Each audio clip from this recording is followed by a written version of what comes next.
Assalamualaikum. Okey, baru-baru ni kita semua akak percaya dah tengok kejadian yang berlaku dekat LRT yang baru-baru ni. Memang kita semua macam akak memang cukup bersedih. Sebab akak ni agak sensitif dengan benda yang berkaitan dengan benda-benda yang tak elok yang macam tu lah. Okey, akak nak cerita pengalaman akak lah. Pengalaman ni untuk you all boleh dengar dan boleh fikir dan untuk jadikan pengajaran dan didik anak-anak kita bagaimana bertindak, baik anak lelaki dan anak perempuan. Okey, akak cerita pengalaman akak yang first kali lah. Pertama kali akak berhadapan dengan benda yang tak elok ni. Pertama kali pada usia akak 17 tahun. 17 tahun. Masa zaman tu bukan zaman-zaman sosial yang tinggi sangat tau. Masalah sosial yang terbuka, tidak zaman tu. Jadi kita, mak kita, kakak kita, diorang pun tak boleh nak bagi tahu kita benda-benda ni akan berlaku. So benda ni akak hadapi pada usia akak 17 tahun. Masa tu nak SPM, akak pergi tuition dekat KL, akak duduk Ampang, naik bas. So okay, dia first kali. Ini pengalaman pertama dan menjadikan akak matang selepas itu. Okay, first kali akak naik bas, bayar tiket macam biasa apa semua. Duduk dalam bas tu tak banyak orang, tak ramai. So akak duduk tengah-tengah bas. Masa naik bas tu akak nampak ada seorang lelaki yang kalau kita kata kategori wajah dia kacak. Dia memang nampak nerd, dia nampak baik, dia nampak macam sangat sopan. Dan bila orang, masa tu kita umur 17 tahun kan, bila orang pandang kita macam tu, kita rasa macam kita macam orang macam tengah mengurat kita lah. Ayat-ayat dulu-dulu kan. Okay, so akak pun duduk tengah tu. Okay, so all the way tu, depan akak ada seorang perempuan muda jugalah, tapi tua sikit daripada akak mungkin. All the way, akak memang nampak lelaki tu kejap dia toleh ke akak, Kita perasan dia pandang kita tau. Tapi kita cakap, kenapa mamat ni pandang aku? Dia nak mengurat ke masa tu? Tapi akak mula rasa tak sedap hati bila perempuan depan akak tu dia bangun. Dia bukan turun dari bas. Dia duduk belakang-belakang. Dan akak jadi pelik. Kenapa kakak ni bangun? Dan sampai satu masa akak pun rasa nak pandang lelaki ni. Bila akak pandang dia, baru akak perasan dia tengah do something, tengah menggoyangkan tangan dia lah kan. So akak terus bangun, akak terus pergi belakang, akak terus duduk sebelah seorang lelaki yang akak harap dia dapat bantu akak lah. Itu first pengalaman akak yang pertama. Tapi kita tak boleh bergantung pada orang. Okay, akak teruskan kepada kisah masalah mental ya. Okay, so kisah kedua, pengalaman kedua akak, masa tu pagi pergi sekolah dengan baju uniform sebab kan masa tu kat sekolah form 6 lah dekat Hulu Kelang. So dalam bas tu pagi-pagi memang selalu akan crowd lah. Tapi akak tak faham, masa tu kita memang tak dapat duduk lah, akak berdiri. So kita sit, masa zaman tu dia kiri kanan boleh pegang macam tu kan.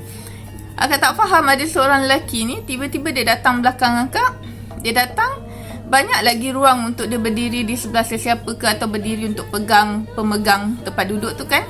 Tapi kenapa dia pegang, dia duduk betul-betul belakang dan muka dia dekat kepala kita lah kan. Lepas tu dan tangan dia kiri dan kanan kita juga. Akak cakap macam, kenapa kau berdiri dengan aku macam ni? Masa tu. So masa tu akak cakap, kita tak perasan lagi tau. Macam kita kan belum lagi berhadapan dengan social life yang macam tu tau. Kita macam dia terfikir-fikir lah ni, something wrong kan. So bila bas tu bergerak, dia pun ikut bergerak. Dia cakap, dah kenapa orang pun tengok kita macam kita ni couple macam buat benda sumbang kan. So akak masa tu kan, sebab tu akak nak share benda ni tau untuk anak-anak kita ya. Okay, so masa tu akak cakap, Allahu Akbar. Akak tarik nafas, akak kuatkan hati, akak tarik badan akak, angkat kaki, aku tendang dia. Masa tu, zaman tu orang akan cakap kita jahat lagi tau, sebab kita perempuan tau. Martabat perempuan tu dia kena terlalu tinggi. Tapi masa tu akak kuatkan semangat, akak tarik nafas, akak angkat kaki, akak tendang dia terpelanting. dia jatuh. Orang mental macam ni, dia akan buat keadaan macam dia mangsa tau. Dia akan buat dia macam mangsa yang akak ni jahat, yang menganiaya dia. Lepas akak cakap dengan dia, kenapa kau peluk aku? Kenapa kau duduk belakang aku? Banyak lagi tempat kau boleh pegang.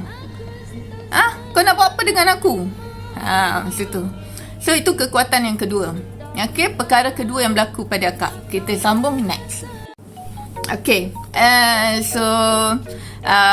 yang ketiga lah. Ni antara ingat-ingat lah. Sebab akak nak cerita pasal lepas tu pengalaman tu dia bertambah dan kita mula terbuka untuk bercerita. Yang ketiga pula, masa tu macam mana akak tak ingat. Tapi mula-mula kawan-kawan dah mula bercerita tau pasal lelaki yang suka yang menurunkan pakaian tu kan. Okay, so kawan-kawan mula bercerita dan kita mula dapat info. Kata kita jangan takut, diorang tu sebenarnya ada masalah mental je. Tapi diorang tak boleh dengar kalau kita ni macam menangis. Dia tak boleh tengok pelakon begitu.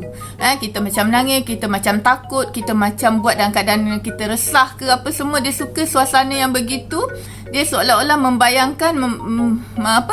membayangkan diri dia sedang memberi suatu benda yang kasarnya ayat ni kepada pasangan. Ada macam tu tau, dia perasaan dia macam tu. So kita semua tak boleh tunjuk takut, tak boleh tunjuk resah ke, kita tak boleh. Kita kena kaku, kita nak tunjuk kita tak suka. So kejadian ketiga ni, kita orang jalan kaki. Dulu sekolah Ulu Kelang banyak hutan tau, sekarang dah lain. Okay, hutan, kita jalan kaki. Happen to be ada seorang lelaki tau. Ada seorang lelaki ni rasanya Cina lah, tapi umur dia masa kita orang budak lagi 17 tahun, 18 tahun kan. Dia mungkin dah 40 tahun lah mungkin. So lelaki tu, kita tengok dia diri tengah-tengah, tapi dia tak dekat dengan kita orang tau. Cuma kita mesti nampak punya. Dia berdiri tengah-tengah tu, dia turunkan bahagian seluar tu kan. Dia tunjuk je macam tu tau. Kita orang pun macam, masa sebab kita orang semua dah ada pengalaman kan. We cakap, kita orang jerit lah, cakap polis cakap kan. Kita orang jerit. Kita orang cakap, kita maki dia balik lah. Jadi dia malu, dia terus naik pakaian dia lari. Okay, so lepas ni akak nak share lagi pengalaman bila akak dah dewasa, akak dah bekerja.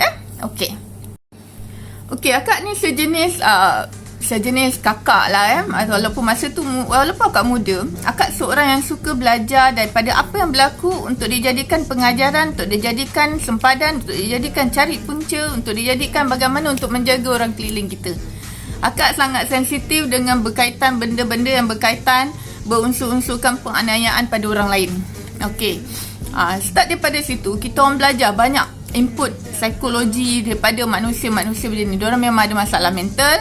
Diorang sebenarnya takut. Diorang takut tau. Diorang cuma ada itu je, masalah itu. Tapi kita tak nak lah. Kita tak nak jadi trauma pada ahli keluarga kita kan. So bila akak dah duduk dalam dunia orang dewasa, walaupun dulu pun masa akak budak-budak pun kan, akak bila tengok macam contoh lah, kalau tengok macam budak lelaki dewasa, tiba-tiba mak dia suruh dia jaga adik perempuan dia ke, atau pakcik ke, jaga anak buah ke yang kecil-kecil kan. Tapi kau jaga tu, tak tahu dia manipulate keadaan tu dengan, contoh dia duduk kat bangku ke, tengok, patutnya budak tu dia jagalah, tengok main ke mainan tak. Dia ambilnya budak tu, dia dudukkan atas peha dia. Apa tujuan dia? Kita pun boleh bayangkan kan, kalau yang duduk atas peha dan budak perempuan tu tak bergerak dan kau duduk macam tu, kau macam jaga. It's something like salah lah. Apa ni? Apa kau buat? Tapi akak akan pergi dekat diorang tu. Walaupun kau kata memang kau akan claim, kenapa campur ni keluarga aku dan anak buahku. Aku cakap dengan dia, akan cakap dengan dia, kenapa kau letak dia atas peha kau? Kenapa kau biarlah dia nak main, kenapa kau jaga dia, jangan dia jatuh, jangan dia apalah, tapi kenapa kau letak dia atas peha kau? Kenapa kau nak letak dia dan budak tu sampai tak boleh nak bergerak? Kau lepaskan dia. Tu. Akak memang sangat sensitif. Mata akak ni cepat menangkap sesuatu yang akak memang susah sikit. Okay, so dia berlaku lagi bila akak bekerja dalam bidang awam transportation. So banyak yang akak kira macam kita buka mata orang-orang yang kat situ lah. Kebetulan kan, contohnya ada satu orang perempuan datang yang orang mental macam tadi kan. Okey, dia dalam train atau dalam bas ke apa ke, dia tiba-tiba kan dia akan berdiri sebab belakang seorang perempuan tu pada keadaan tu sebenarnya renggang. Kenapa kau nak berdiri? Seolah-olah kau melindungi perempuan tu kan. So kau duduk kat situ, kau duduk bergeraknya train tu atau bas tu semua, begitulah badan kau bergerak. Dan perempuan tu dia auto takut. Bila dia auto takut, dia tak boleh bergerak, dia ketakutan. Itulah kejayaan lelaki sakit. Okey, so akak rasa dah banyak. Akak harap korang faham dengan apa yang akak cuba ceritakan. Okey, kita kata jangan bagi kemenangan kepada orang sakit jiwa tu. Okey, so macam ni tau. Nak capai satu kekuatan untuk bila dia duduk dalam situasi tu, macam mana dia nak lawan orang tu? Okey, nak lawan dia tak boleh panik. Dia kena cerdik, dia kena ambil masa dan dia kena bertenang, tapi dia kena kuat. Tu susah. Memang susah. Akak tahu dia susah. Tapi kita sebagai orang dewasa, kalau korang lah naik transport awam, tolonglah perhatikan, lindungi orang-orang kita yang lemah ni. Ya? Anak lelaki kita pun kadang-kadang kita dah sebab dah didik dia orang benda-benda yang beretika, dia orang pun sebenarnya anak lelaki kita pun boleh jadi anak yang takut pada situasi ni. Okey? So macam ni, situasi yang berlaku pada budak perempuan, perempuan muda lah. Masa sebab kita dah dewasa, masa kita mungkin dah 21, 22 kan, 23 ke, budak-budak ni baru 17 macam akak dululah. So akak punya cara, satu mungkin sebab uniform lah. Ataupun kalau akak orang awam juga sama macam diorang, akak punya style, akak akan pergi depan lelaki tu dan perempuan tu. Akak akan pandang lelaki tu, akak akan pandang, tak adalah muka takut kan. Akak kena berani lah walaupun aku kosong. Bukan boleh apa, kalau kau tumbuk aku sakit juga. Kan? Tapi sebab atas tujuan Allah Ta'ala untuk melindungi perempuan tu. So akak akan pandang lelaki tu, akak akan tanya dia buat apa dengan perempuan ni. Dia buat apa dengan perempuan? Kau nak buat apa? Sebab orang psycho ni, dia akan buat mata dia sebab dia anggap semua orang ni tak tahu tau. Jadi dia rasa dia rasa orang kena faham, dia orang couple atau dia tengah melindungi atau tu anak dia nak jaga. Macam tu dia punya mental dia psycho orang keliling, muka dia begitu. Akak pandang dia, akak tanya kau buat apa? Pasal akak pandang, akak tahu dah perempuan tu memang tengah takut. Dia nak bergerak tak boleh. Takut sangat. Memang ni auto, benda ni memang auto berlaku. Kita tak boleh nak marah perempuan tu. Kita yang kena jaga sebab kita bukan berlaku kat kita. Jadi kita lah yang kena bertindak. So akak cakap dengan dia, kau buat apa? Kau lepaskan dia. Sampai dia, bila suara akak satulah, akak memang kuat suara aku kan. Kau lepaskan dia. So bila dia tahu kita ni serius dan dia tahu tu, dia takut tahu. Orang keliling akan macam tu, apa cerita ni kan. Masa tu kita harapkan lelaki-lelaki yang kuat untuk bangun lah. Dia selalunya akak berjaya lah. Selalunya banyak sangat kes akak berjaya lepaskan budak-budak muda, budak-budak remaja yang tiba-tiba experience benda ni. Itu yang kecil-kecil yang akak mampu buat lah. Sampai sekarang akak sangat sensitif benda-benda isu macam ni. Sangat. Kepada semua parents, ya, mak-mak, bapa-bapa, ya, ambil pengajaran pada cerita ni. Didik anak-anak kita untuk kuat. Tapi didik anak kita cakap jangan panik. Kalau berlaku benda macam ni, tak berlaku memang kita ni. Sebab benda ni kena bagi input diorang awal. Macam akak dulu pun tahu pun, kita bukan terus dapat benda tu. Cuma ni bila kita tahu pun tiba-tiba berlaku. So kita dah boleh bertindak. Jadi kita ni benda isu macam ni kena bawa anak duduk kat meja makan, bercerita tentang manusia-manusia yang macam ni. Sebab kita dah mula lepaskan anak kita ke public, maknanya kita dah mula melepaskan anak kita dalam risiko-risiko dunia yang serba banyak fitnah, dunia kejahatan yang kita tak boleh jangka. Kita tak boleh sangka semua orang baik dalam hidup kita. Kita kena ajar anak kita, kalau anak kita kecil kan, kalau rasa tertinggal mak bapak ke apa semua, so dia cari orang tua, nenek-nenek macam nenek kita untuk minta bantuan. Okey. Dan jangan, kalau boleh elakkan cari bantuan dengan lelaki lah. Okey. So bila anak perempuan kita, anak lelaki kita, bagi tahu diorang kalau situasi ni berlaku, bagaimana kita nak jaga diri kita, macam mana cara kita kena kuat, tarik nafas Kalau kita orang Islam sebut Allahu Akbar, kan? Allah bagi aku kekuatan, kan? Lepas tu tarik nafas. Yang penting sangat tarik nafas. Tarik nafas, tarik nafas.